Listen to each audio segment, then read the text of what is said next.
So welcome back to Basin Motorsports. So the vinyl wrap on the WideFox is done. And you guys are starting to ask a lot of questions because I've now got your attention on vinyl wraps and you're intrigued on doing it yourself. So some of the questions have been related to how much vinyl material they would need to be able to do a car.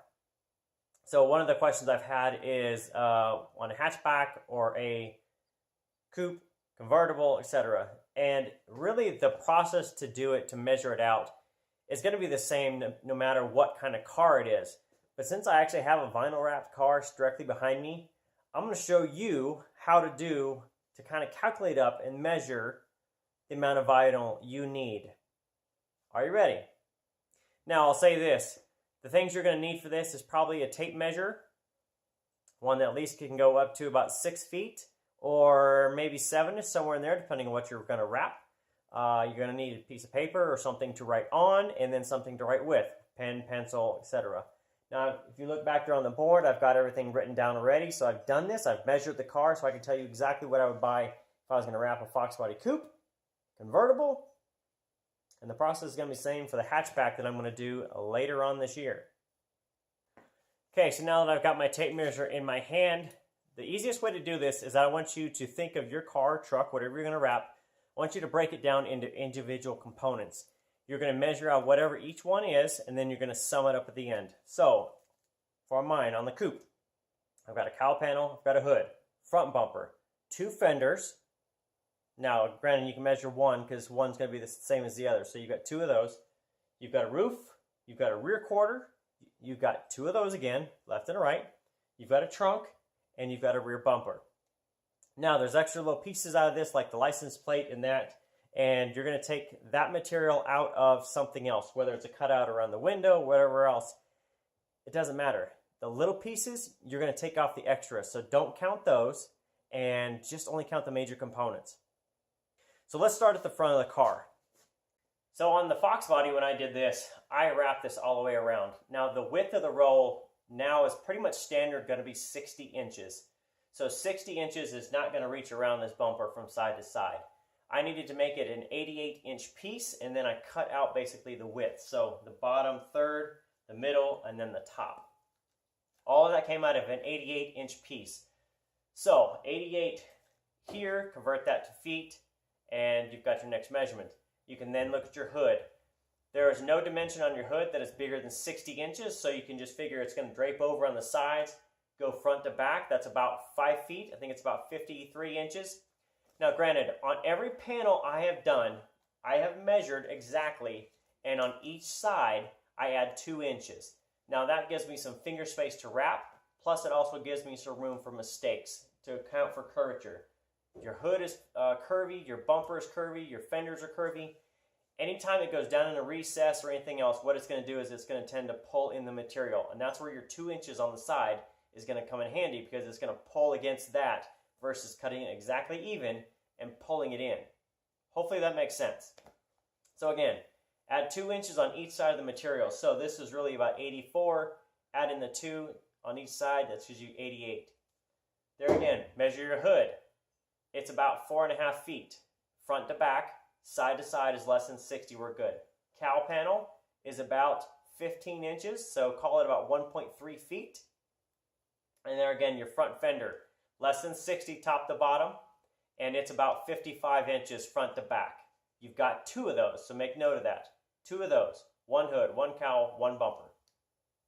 Now concerning the roof on a Mustang coupe like this, it doesn't really matter if it's going to be a hatchback or a convertible. You're obviously not going to wrap, but a hatchback or a coupe, they're pretty standard on roof size. They're about the same width. They're approximately 48 inches on the width, so which is less than 60. You can go front to back, which is about 48 inches, so it's really 4 foot by 4 foot. Now you can add in a couple inches on the front and the back to give it about I'm going to call it 4.5 feet, so about 55 inches or 53, somewhere in there. Let's call it 4.5 feet. You have 1 roof. Door, about 55 inches front to back, and top to bottom is less than 60, so you're good. Remember, 2 doors, 55 inches, so those are about 4.5 feet each, so you've got 9 between them. Now concerning the quarter panels, obviously this has got a wide body flare, so it's a little bit different. You got to take that into account if you're doing something special. If you're doing just a standard quarter, the top to bottom on it is less than 60, so you're good. The fore aft, front to back, is about 66 inches is where you want to be. That will get you to wrap around the trunk, and it will get you up here where you can wrap a few inches down into the sill. You want to go further than that. If you want to really try and wrap this whole jam, just add in an extra material. You can add that up 6 inches, maybe up to about 78. So you'll be about 6.5 to 7 feet, somewhere in that range on the rear quarter panels. Remember, you have 2 of those. Now concerning the trunk itself, it is a width, it's going to do about 29 inches fore aft, and then the width is less than 60, so you'll use one piece. You'll use about 2.5 feet fore aft to cover your trunk. And the rear bumper itself, just consider it almost a duplicate of the front. You won't get both of them wrapped out of one piece, so consider yourself another 88-inch piece to wrap all the way around the edges, and then you'll cut sections out of that to do a lower third, mid-third, and basically the upper third, however you want to do it. Unfortunately, you just can't do both bumpers out of one piece. I really tried, and it just comes up really close. You're just going to have to use 2 pieces just to count for that. And the extra material you can use on like the license plate area or something else. Or it's spares. Consider it that way. Alright, so now, after you have all your major components, your hood, your roof, your trunk, and all that kind of stuff, make a list like this. List out what each item is, the inches it is, convert it to feet, how many you have. Now, if you've only got 2 doors, a left and a right, you have 2 doors. If you have a 4-door car, double check that they're not the same. If you do, great. You only multiply by 4 instead of 2. If the rear door is shorter than the front, no big deal. Just change the size, but account for it.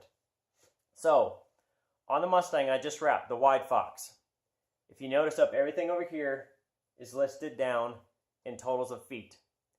Now, the minimum I would recommend to wrap a Foxbody coupe is 59.7 feet. That's linear feet off of a roll. Just round that to 60, call that your minimum. Now take this into account, and I stress this really heavily.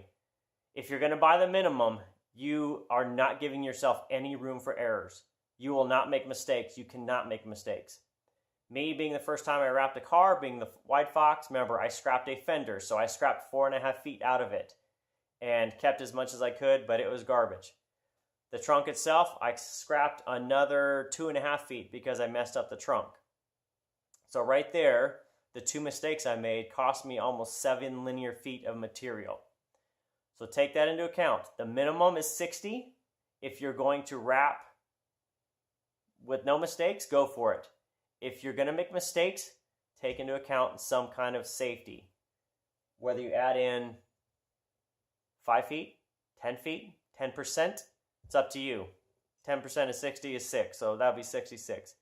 A roll, a complete roll, is 75 feet, which is what I bought for basically to make all those mistakes. So I tell you, I used probably less than 70. I'm probably in the 67 range, I would guess, basically for the WideFox. Okay, so that's the process to measure out vinyl. Now the cost is going to be depending on what you buy, especially if it's full price, discounted, clearance, whatever it is. But that process will work for any car, truck, or motorcycle. You just got to take into account all the little body pieces. So that's it. Hopefully it makes sense.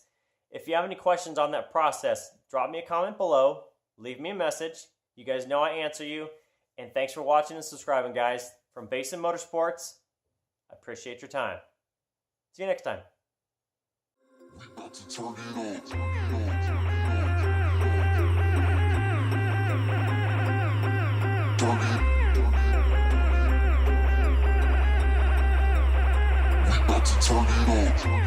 on.